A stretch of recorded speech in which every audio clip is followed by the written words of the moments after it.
Well, good morning, friends.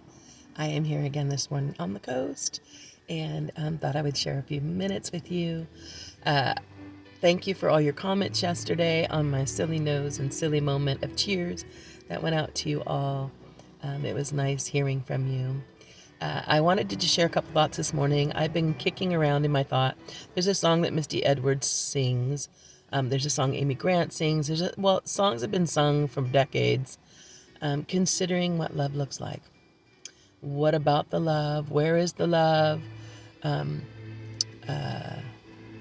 and so it's been a question I've been kicking around and asking the Lord about. I know that we have our idea of what love looks like, and I am endeavoring to practice love every day, grow in love every day, express love to the people around me every day. And I find it the greatest, most amazing, precious challenge. Sometimes it just exudes joy, fills my cup, satisfies my soul, blesses my heart to see others blessed. Other times it's challenging because you're not sure what will bless them, and you know that every good and perfect gift comes from above, and you really have to just wait on the Lord until He speaks and until He shows you, and ask for His blessing upon them and ask Him to meet them in the way. And sometimes you're giving all that He's asked you to give and it's not received. And that's a whole different type of love that we have to go and experience so that we can still be salt, still be loved, stay sweet, and have unconditional love. Love that's always ready to distribute, love that's always ready to forgive, love that is forbearing and kind, love that is active in the world today. There was an old song, we used to watch the Jerry Lewis telethon, and they used to always sing, "What the Lord needs now is love. What the world needs now is love, sweet love. It's the only thing." And so I I believe love is the most powerful force in the earth, and I believe God is loving through His people today. And so, with those thoughts in mind, I read a little devotional that might provoke your thoughts also this morning. I know that we talk about this topic enough, a lot, but I don't think it can ever be enough because I think that we're daily considering. I'm living it every day, and there's not a day I don't need to be encouraged in it and be reminded of the importance of it so it stays center of my attention, of my affection, and how I engage the world around me, because I believe it's the changing factor if we do it right, that the power of God is felt, the love of God compels and changes people, changes situations, changes things. When people know they're loved, they're changed. I am changed. Whoo! Because of the love of God.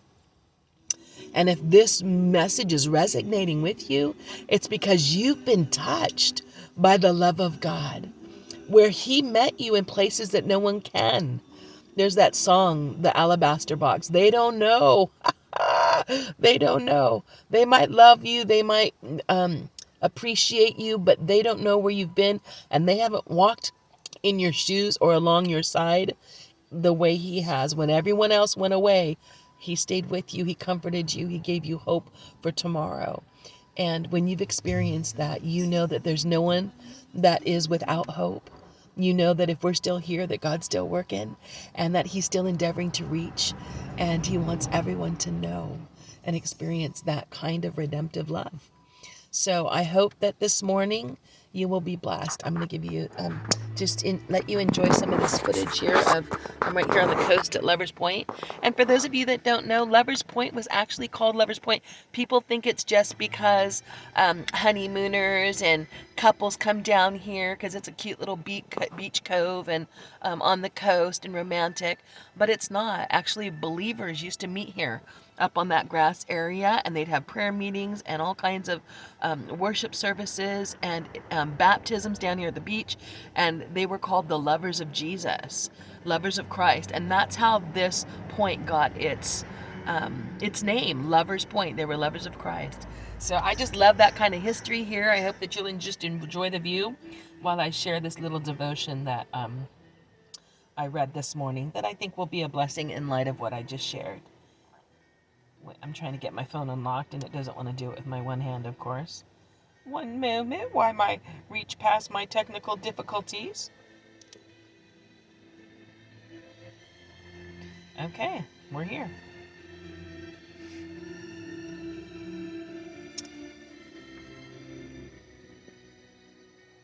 spending time with family, sleeping in late, reading a good book, a pint of cookie dough ice cream with a spoon in it that has your name on it.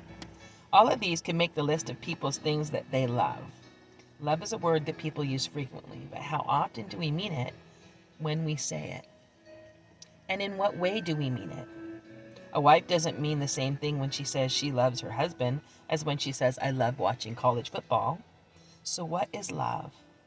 What does it do? Why does it matter? Where God commended his love toward us, and he loved us first. Let's take a look at the scriptures. God is love.